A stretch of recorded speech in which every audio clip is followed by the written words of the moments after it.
Daniel capítulo 1, a partir do verso 1. No ano terceiro do reinado de Jeoiaquim, rei de Judá, veio Nabucodonosor, rei de Babilônia, a Jerusalém e a sitiou. E o Senhor entregou nas suas mãos a Jeoiaquim, rei de Judá, e uma parte dos vasos da casa de Deus, e ele os levou para a terra de Sinar, para a casa do seu Deus, e pôs os vasos na casa do tesouro do seu Deus. E disse o rei a Aspenaz, chefe dos seus eunucos, que trouxesse alguns dos filhos de Israel, da linhagem real e dos nobres, mancebos em quem não houvesse defeito algum, formosos de parecer, instruídos em toda a sabedoria, sábios em ciência, entendidos no conhecimento, e que tivessem habilidade para viverem no palácio do rei, a fim de que fossem ensinados nas letras e na língua dos caldeus. E o rei lhes determinou a narração de cada dia, da porção do manjar do rei e do vinho que ele bebia, e que assim fossem criados por 3 anos, para que no fim deles pudessem estar diante do rei. E entre eles se achavam dos filhos de Judá, Daniel, Ananias, Misael e Azarias. E o chefe dos eunucos dispôs outros nomes, a saber, Daniel pôs o de Beltesazar, e a Ananias o de Sadraque, e a Misael de Mesaque, e a Azarias o de Abdnego. E Daniel assentou no seu coração não se contaminar com a porção do manjar do rei, nem com o vinho que ele bebia, porquanto pediu ao chefe dos eunucos que lhe concedesse não se contaminar. Até aqui, vamos orar. Senhor, pedimos a tua bênção para a explanação da tua palavra. Senhor, que fale conosco. Oramos em nome de Jesus. Amém. Podemos assentar. O livro do profeta Daniel, ele é considerado o livro de Daniel é considerado o apocalipse do Velho Testamento, porque Daniel ele traz muitas profecias acerca do tempo do fim, que é o tempo que nós estamos vivendo agora, nesse momento. A situação espiritual, a posição da igreja nessa última hora, diante da eternidade, diante do projeto de Deus, ela vive no momento do fim. E nós, como nós sabemos isso? Nós sabemos isso através dos sinais que estão acontecendo, conferindo com o que está escrito na palavra. Porque a palavra de Deus, ela é a nossa bússola. Né? É a nossa bússola. Muitos profetas do Velho Testamento, eles desejaram viver o momento que nós estamos vivendo. Por quê? Porque eles viram pela fé o que nós estamos vivendo hoje, não é? O que nós estamos presenciando hoje. Não é? Nós tivemos a oportunidade de ver, de experimentar o derramar do Espírito Santo, não é isso? Onde Joel profetiza que haveria sinais maravilhosos, os velhos, o Senhor enviaria sonhos sobre os velhos, as crianças, sobre os jovens, profetizariam, não é verdade? Então, essa experiência nós temos tido, louvado seja o nome do Senhor. Por quê? Porque é um momento profético, histórico na vida da igreja. E o que nós estamos esperando? Estamos esperando o arrebatamento da igreja, que é a grande profecia para a vida da igreja, né?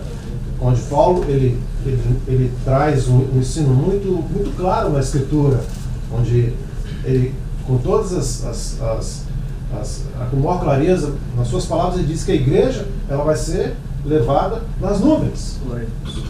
Primeiro, aqueles que morreram em Cristo, eles vão estar nas nuvens com o Senhor. E nós, os que ficarmos vivos antes da vinda do Senhor, né, nós seremos arrebatados, levados às nuvens, para nos encontrar nos ares com Ele. Né? E isso é uma promessa maravilhosa. Né? Mas a palavra que nós lemos no livro de Daniel, nós observamos que o servo de Deus, ele sempre foi provado, ele sempre foi tentado pelo adversário, ele sempre passou por dificuldades, por perseguições, pela sua fidelidade, né? Pelo seu desejo de ser fiel ao Senhor. Ele sempre foi e passou por momentos difíceis na sua caminhada. Sempre foi assim. E o próprio Jesus nos falou isso também. Porque bem-aventurados sois vós quando vos injuriarem, quando vos perseguirem, porque assim aconteceu com os profetas que viveram antes de vós. Né? Então, esses homens que viveram no período, né, ali onde Nabucodonosor ele sitiou, né, a Judá, e o que ele faz? Ele domina a cidade, tá certo? Entra com o seu exército, e ali ele leva o rei Jeoaquim, que era o rei de Judá, e ele vai em Jerusalém, e sabe o que ele leva? Ele leva o melhor dos judeus. É lógico, porque a intenção dos povos que dominavam, o que eles queriam? Eles queriam tirar dos dominados o que eles tinham de melhor. Os sábios, os entendidos, para que se agregassem ao que eles já tinham e que aumentassem ainda mais o seu poderio. Não é? Eram homens de valor, E ele trouxe muitos homens de valor que eram dos judeus. E diz a palavra que no meio desses homens estavam homens de Deus. Nós conhecemos, todos nós conhecemos, que era Daniel, né? E Ananias, Azarias, né? Misael. Eram 4 homens de Deus, homens definidos, homens de fibra, homens cheios do Espírito Santo, homens que não se encurvariam jamais diante de qualquer ordem ou orientação que não fosse de acordo com a vontade do Senhor, porque eles eram homens de Deus, eram servos submissos ao Senhor, né? Eles tinham uma definição, eles não eram homens que simplesmente vestiam uma roupagem religiosa e para dar uma satisfação muitas vezes a um grupo, uma satisfação aos seus familiares, uma satisfação à sociedade. Não, eles eram homens que vestiam uma roupagem de verdade. Eles eram homens que vestiam vestes de salvação. Vestes de salvação.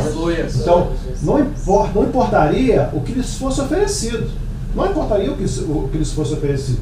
Nós vamos ver na palavra que esses homens aqui, mais à frente um pouquinho, eles preferiram ser lançados numa fornalha de fogo, aquecida 7 vezes mais, do que se encurvar diante de uma imagem que o rei havia construído para que todos os habitantes se prostrassem diante daquela imagem.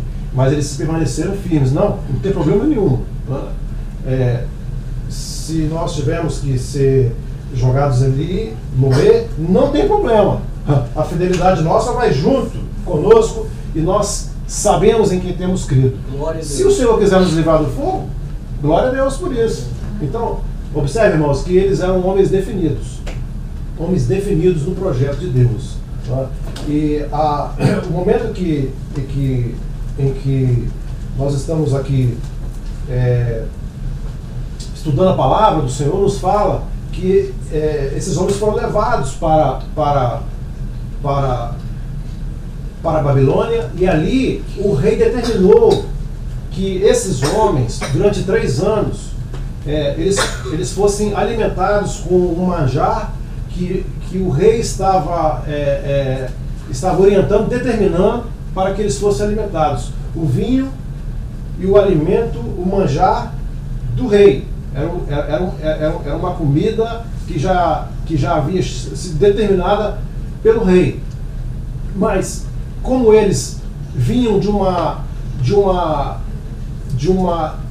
cultura já de submissão à fé que eles professavam, eles já sabiam que aquela comida, por fé, não agradaria ao Senhor. E eles assentaram no coração. Não.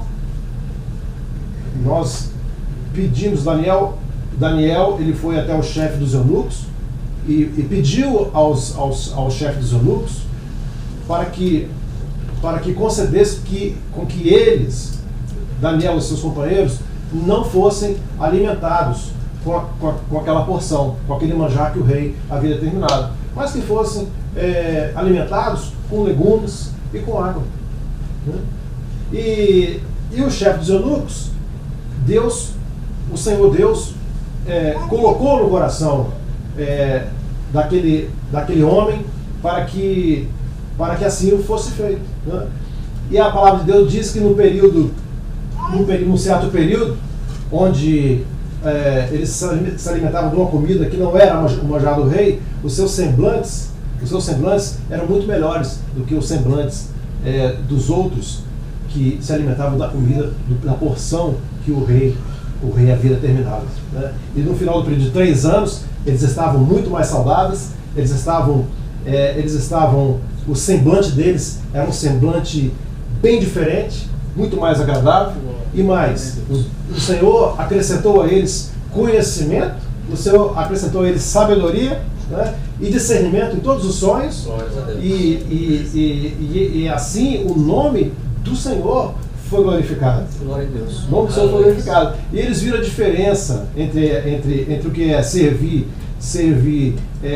aquilo que lhe é imposto pelo rei, do que aquilo que é determinado pela parte do Senhor, né? Aí nós paramos agora e nós perguntamos o que tem a ver essa experiência desses homens conosco, né? O que tem a ver? Tem tudo a ver, porque o tempo que vivemos é diferente do tempo em que aqueles homens viveram, né? Mas a opressão é a mesma. As tentações, elas são um pouco diferentes, mas ela vem com o mesmo propósito, com o propósito de tirar o homem da presença de Deus. Porque o grande objetivo do rei, que é o inimigo da vida do homem, ele quer tirar do homem tudo aquilo que ele tem de identificação com Deus. Ele quer tirar do homem toda a comunhão que ele tem com Deus. E ele quer determinar para o homem aquilo que é próprio dele. Não, você tem que se alimentar com isso aqui, né? E nós sabemos que o adversário, a Bíblia fala em Apocalipse, ele é o sedutor de toda a humanidade. Ele oferece o seu alimento. É ele que está oferecendo todas os seus planos, né? As suas doutrinas que são falsas, para que o homem ele esteja distante do projeto de Deus, para que o homem não tenha acesso à vida eterna.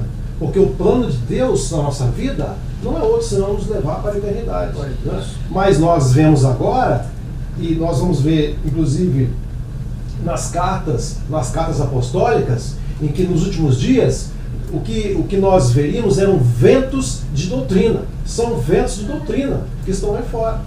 São doutrinas que não são doutrinas bíblicas, não são doutrinas que vêm do Espírito Santo de Deus, né? Nessa última hora é uma hora de muito perigo, onde nós estamos vendo os falsos profetas se levantando, os falsos mestres ensinando doutrinas de demônios, diz a palavra. E nós não temos medo de falar isso aqui, porque nós temos o compromisso de transmitir aquilo que é verdade, aquilo que está na palavra, né? E sem meias palavras, né? Nós temos visto, porque nos esforçamos em conhecer a palavra, nos esforçamos em pesquisar um pouco mais, né? Para que a nossa fé, o nosso alimento, não seja determinado pelo rei que está aí fora, mas que o nosso alimento não seja outro, senão o pão vivo que vem do céu. Glória a Jesus. Qual é o alimento que nós estamos provando nessa hora? Que alimento nós estamos provando? E que Deus quer para nós? É Jesus. Jesus é o alimento. E quem é Jesus? Jesus é a palavra. A palavra de Deus diz que a palavra se fez carne. O verbo se fez carne. Jesus é a palavra. Glória a Deus. Ele é a palavra. Quando nós estamos lendo a palavra de Deus com o coração sincero, na dependência do Espírito Santo de Deus, a palavra ela é viva para nós. Ela é viva porque ela nos ensina e ela nos alimenta.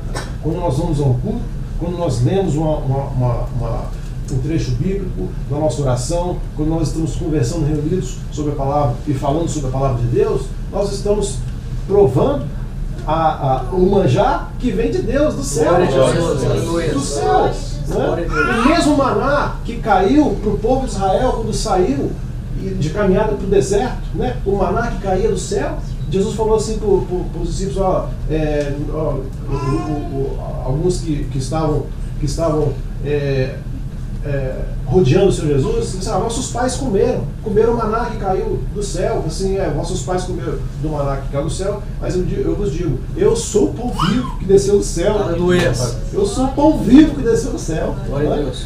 Então, a grande bênção que nós como igreja temos é essa oportunidade de nós nos alimentarmos daquilo que o Senhor determinou para nós e não estarmos subjugados, né? Subjugados, e não estarmos sendo dominados por aquilo que o nosso inimigo está determinando nessa última hora para o mundo, né? O que nós estamos vendo nessa última hora é um evangelho que nós estamos vendo nessa última hora que com toda sinceridade nos causa até repugnância daquilo que se tem feito com o evangelho nessa última hora do Senhor Jesus Cristo, né? Nós vemos os escândalos que estão se disseminando nessa última hora. Nós vemos que o inimigo, ele não está preocupado com quem está fora da igreja, não. Ele está preocupado com aquele que está dentro da igreja e com aquele que não tem o conhecimento da palavra, com aquele que ele pode entrar, enganar e levar para longe da presença do Senhor, né? Mas a nossa posição é uma posição de definição, como aqueles homens eles se definiram. Não, nosso acordo não tem acordo com o manjar do rei. Não, o que nós queremos é Jesus. Graças a É Deus. o pão vivo que desceu do céu. Nós queremos do manjar que vem do céu. Glória a Deus. Porque o Senhor, ele nos dá também o conhecimento quando nós assim o fazemos. Não conhecimento para a nossa vaidade, não, mas o conhecimento necessário para nós termos discernimento, para discernir aquilo que é espiritual e aquilo que é carnal. Porque a palavra de Deus diz que o homem espiritual, ele discerne todas as coisas. O homem natural, ele não discerne nada. Ele simplesmente é levado com a multidão. Ele é levado com a multidão. Ali tem um grande homem de Deus ali, ó. Ele é o homem da cura, né? Vai ali porque você está doente, vai lá, dá um dinheirinho ali, uma ofertinha ali, que você vai receber a cura que você tanto precisa, né? Mas, peraí, isso tem fundamento bíblico? Isso está na palavra? Os apóstolos, porventura, fizeram negócio com a palavra de Deus? Os apóstolos receberam de graça e deram de graça? Aonde está a verdade nessa mensagem? Então, irmãos, o Senhor nos dá entendimento, o Senhor nos dá discernimento para saber aquilo que é de Deus e aquilo que não é de Deus. É verdade. Porque a Bíblia fala que o adversário, ele se transfiguraria em anjo de luz. E como que você vai perceber se você for espiritual? O que é ser espiritual? É você estar cheio da palavra, cheio do Espírito Santo. É a única forma, porque você vai ter luz para você enxergar as trevas que estão do seu lado, para que você possa ser guiado pelo Espírito Santo, para que você possa discernir, né? Então Deus deu a Daniel, deu a Misael, a Azarias, e a Ananias, deu o conhecimento, deu o discernimento, não é isso? Para entender todas as coisas. Louvado seja o nome do Senhor. Há um fato interessante para os irmãos verem da astúcia. A astúcia do. Estou ficando moderninho, hein? Estou ficando moderninho. Estou copiando agora o Robertinho e o Wilson agora. Como e o Edson também. Olha a astúcia. Olha só a astúcia do adversário. O significado do nome Daniel quer dizer, Deus é meu juiz. Os nomes eram colocados, todos eles com grandes significados, com o Deus deles, né? Como eles serviam o Deus verdadeiro, o único Deus, os nomes dele eram nomes totalmente identificados com o nome do Senhor, né? Então, Daniel, Deus é meu juiz. Daniel teve o nome mudado para Beltesazar. Beltesazar quer dizer príncipe de Bel. Bel é o equivalente a Baal, que é um deus pagão. Ananias, que era o nome original dele, quer dizer Jeová é misericordioso. Foi mudado para Sadraque, que quer dizer amigo do rei. Misael, que quer dizer quem é como Deus. Teve o nome mudado para Mesaque, que quer dizer quem é como Acu, que é o deus da lua.